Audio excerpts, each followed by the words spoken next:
ازيكم يا جماعة عاملين ايه؟ وفي الحلقة بتاعتنا النهاردة احنا هنتكلم عن مسلسل على باب العمارة. واولا انا حابب اعتذر جدا لاني عارف ان الحلقة دي تقريبا متأخرة اسبوع بحاله، ولكن انا للأسف ما كنتش عارف اقعد اسجلها خالص. وكالمعتاد عشان ما نطولش عليكم خلونا نشوف مسلسل على باب العمارة من اخراج مين. المسلسل بتاعنا من اخراج المخرج خيري سالم ومن تأليف المؤلف مصطفى حمدي. ومصطفى حمدي هو مؤلف كتب عملين بس قبل كده وهم فيلم نعمة وفيلم شلبي. انا طبعا ما حصلتليش الفرصه ان انا اتفرج على فيلم نعمه، واعتقد ان ده من فضل ربنا عليا، ولكن اتفرجت على شلبي وبصراحه عجبني جدا. طبعا احنا المسلسل بتاعنا من بطوله عدد كبير جدا من النجوم زي حاتم صلاح وآية سماحه ومحمد محمود ومحمد رضوان، مع وجود بعض ضيوف الشرف كده اللي عدوا علينا في احداث المسلسل كلها. فكالمعتاد عشان ما اطولش عليكم ما تنسوش لو الحلقه عجبتكم ابقوا اعملوا لايك وشير وسبسكرايب للقناه، وما تنسوش تبقوا تفعلوا زرار الجرس. وكالمعتاد يلا بينا ندخل على الحلقه اللي هتكون بدون حرق على فكره، بس عشان يعني لو لسه ما اتفرجتوش على المسلسل ما تقلقوش، هنتكلم بدون حرق وبعد كده نبقى نتكلم براحتنا جدا في فقره الحرق. ودلوقتي بقى يلا بجد ندخل على الحلقه بتاعتنا. انا سايب اشغالي ومصالحي كلها وجاي عشان احل مشاكلكم. اي حكم هقوله سيف على رقبتكم. امين؟ ايوه يا عوض بيه. لا مش امين انت يا عم امين. قصة المسلسل بتاعنا بتركز على شخصية عوض أبو حامد ابن العمدة حامد أبو سعفان. عوض هو شخص عديم المسؤولية، وطبعا ده شيء مضايق أبوه العمدة منه جدا، وده اللي بيدفع أبوه لأنه يدور على طريقة يخلي عوض بيها يقدر شوية النعم اللي هو عايش فيها دي، ويبتدي يتحمل شوية بعض من المسؤولية. فبعد شوية من التفكير بيقرر أبوه إن هو يبعته يشتغل في المكان اللي كان بيشتغل فيه زمان، وهي عمارة في القاهرة ابوه كان بيشتغل فيها بواب. فيا ترى ايه اللي هيحصل مع عوض، وهل فعلا هيتغير ولا لا؟ بدايه كده يا جماعه من اول الحاجات اللي عايز اقولها عن المسلسل ان دي قصه تقليديه جدا. فكره ان يبقى في حد عديم المسؤوليه ونقوم رابطين شويه الموضوع ده من خلال اهله بحاجه تانية مش عايز احرقها لكم دلوقتي علشان نجبره ان هو ينفذ كلام ابوه. وطبعا الفكره هنا ان المفارقات الكوميديه كمان بتبتدي مع وصوله للقاهره ومع الاختلاف في العادات والتقاليد ما بين الصعيد وما بين القاهره. فالفكره دي كلها على بعضها تقليديه جدا وقديمه جدا وشفناها مليون مره قبل كده، ولكن ده انا ما اقصدش بيه حاجه سلبيه، وهتفهموا قصدي واحنا بنتكلم عن المسلسل في بقيه الحلقه. لان للامانه وانا بتفرج على المسلسل في اول حلقتين اللي عملنا عنهم حلقه انطباعات للاسف ما كنتش مستمتع خالص. مسلسل من وجهه نظري خد بدايه طويله جدا، خد حلقه كامله للاسف ما ضحكتش فيها ولا مره، وقعد ان هو يقدم لي فيها الاحداث. حلقه المفترض المفارقات الكوميديه بتبتدي من بعدها، والقدر من الكوميديا اللي كان موجود فيها للاسف كان غالبيته بيعتمد على القلش. والمشكله انه ما كانش في اول حلقتين بس، ولكن للامانه المسلسل بعد كده مستواه بدا يتحسن، لان مستوى الكوميديا فيه كان تصاعدي من بعد الحلقه الثانيه، والمواقف الكوميديه بدات تبقى افضل، العلاقات ما بين شخصياتنا بدات تبقى افضل، دخل عندنا شخصيات اكتر، دخل معانا كمان جانب رومانسي لشخصيه عوض واللي للامانه هنا كان موفق جدا، وطلع من خلاله مواقف ومشاهد لطيفه جدا او كوميديه جدا. وكل ما كنا بنمر في الحلقات واحده ورا الثانيه من بعد الحلقه الثانيه بالذات كان مستوى المسلسل بيتحسن، وصولا لمراحل كنت بضحك فيها جامد جدا. ولكن للاسف ده ما يمنعش ان المسلسل كان عنده قدر مش قليل من الافيهات اللي كانت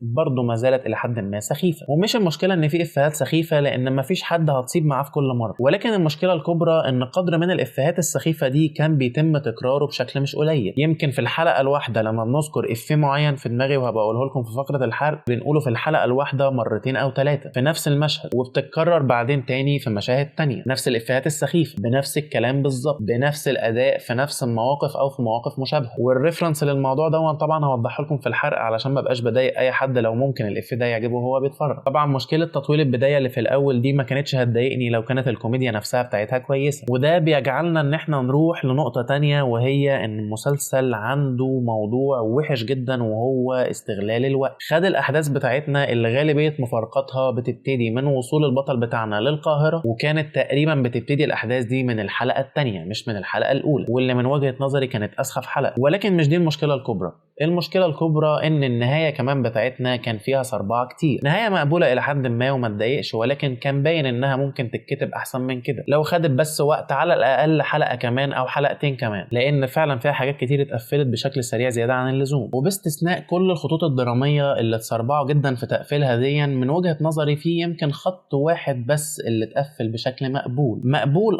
ولكن مش افضل حاجه برضه، لان برضه الى حد ما كان في صربعه. وطبعا كل الكلام ده احنا هنفهمه براحتنا جدا في فقره الحرق، ولكن بشكل عام اللي بيخلي الخط ده متالق اكتر او احسن هو انه كان الاكثر جاذبيه والاقل احتواء على المشاكل، وده طبعا بسبب الممثل الرائع اللي كان بيقوم بدور الشخصيه اللي انا بتكلم عنها، وهي طبعا شخصيه العم فؤاد، واللي كان طبعا بيقوم بدوره الفنان الرائع محمد محمود. ومن هنا طبعا نبتدي نتكلم بقى عن الاداءات بتاعتنا. خلونا نبتدي ببطل المسلسل بتاعنا وهو حاتم صلاح. اولا دي طبعا اول بطوله مطلقه ليه، وعايز اقول لك ان انا بالرغم ان المسلسل فيه مشاكل كتيره قوي على الصعيد الدرامي والى حد ما شويه حاجات فيها مشاكل برضه على الصعيد الكوميدي، الا اني بشكل عام مش متضايق من المسلسل خالص. لا انا ضحكت فيه كتير قوي بالذات من بعد الحلقه الثانيه، وزي ما قلت لكم من شويه المستوى بتاع الكوميديا كان تصاعدي وصولا للحلقه الاخيره، وحاتم صلاح ذات نفسه كان تحفه. يمكن في اول حلقتين كنت حاسس ان هو متكتف شويه في الشخصيه، ولكن واحده واحده حسيت ان ده الطبيعي بتاع الشخصيه بتاعته، حسيت ان هي الشخصيه بتاعته المفروض تبقى كده اصلا، وهو بالعكس هو واخد راحته فيها زياده عن اللزوم كمان. عشان كده اقتنعت جدا ان هو مقدم دور رائع، وكان مقدمه بشكل خرافي. تاني حد عندنا في الاداءات وهي آية سماحة. يمكن النقطه الايجابيه الاكبر بالنسبه لي في اختيار آية سماحة للدور ده في المسلسل وهي الكيمياء الظريفه جدا اللي نشأت ما بينها وما بين حاتم صلاح، واللي نتج من خلالها علاقه رومانسيه لطيفه جدا وكوميديه جدا برضه، واللي كانت من اكتر العناصر الموفقه واللي حبيتها في المسلسل. ولكن بصراحه الكاركتر بتاعها او البروفايل بتاعها اللي هي المفروض واحده تقريبا او شخصيه من الفلاحين او من الصعايده او حاجه زي دي، مش حاسس ان آية سماحة عارفه تجيبه قوي. هي للامانه مجتهده جدا وبتحاول فيه ومحاولاتها باينه، وللامانه مش كلها وحش، ولكن حاسس ان آية سماحة لسه عندها مساحه للتطور. فهي فعلا ما ضايقتنيش خالص، ولكن انا شايف فعلا انها عندها مساحه للتطور وهتقدم ان شاء الله حاجات بعد كده كويسه لو قدرت انها تشتغل على نفسها اكتر من كده. كمان عندنا طبعا الفنان محمد رضوان، واللي كان ظهوراته كلها لذيذه جدا بالرغم انها ما كانتش كتير، وللامانه اكتر ظهوراته اللي عجبتني كان ظهور تقريبا في حلقه من الحلقتين الاخرانيين لو انا فاكر صح، وظهوره في اول حلقتين برضو كان يعتبر الافضل بالنسبه لي. اعتقد ان هو اصلا اللي كان مصبرني على اول حلقتين بالذات. ننتقل بقى للعم فؤاد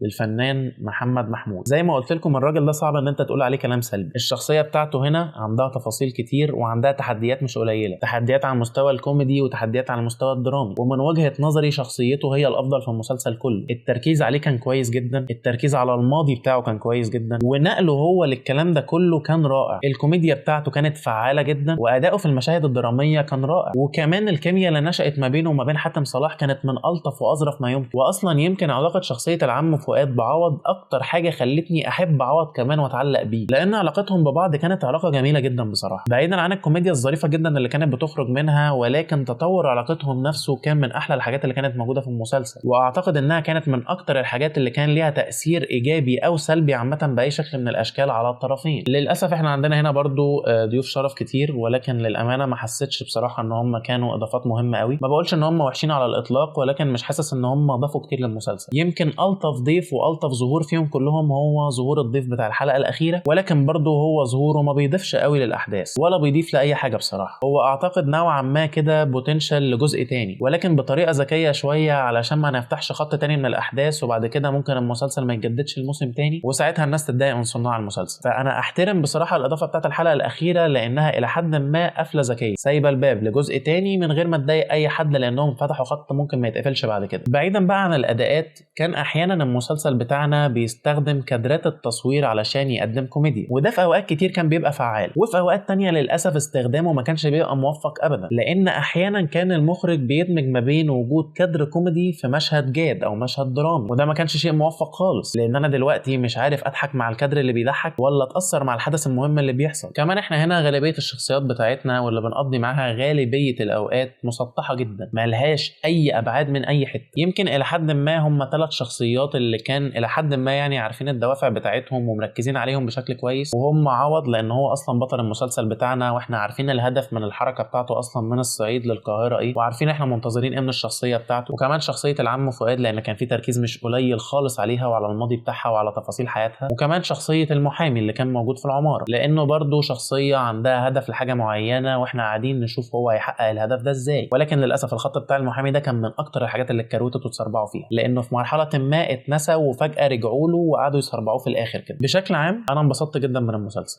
في الاول بدا بدايه مش موفقه، الى حد ما يعني بعض العناصر بتاعته ما كانتش موفقه قوي، ولكن كتجربه عامه لمسلسل كوميدي انا بصراحه انبسطت منه جدا. وعشان كده تقييمي النهائي لمسلسل على باب العماره هو 7.5 من 10. وطبعا انا مستني رايكم تحت في المسلسل، ولكن وجب التنويه ان احنا دلوقتي هنبتدي في فقره الحرق. فلو انت ما كنتش خلصت المسلسل بال10 حلقات كاملين بتوعه يا ريت تطلع من الحلقه قبل الصفاره.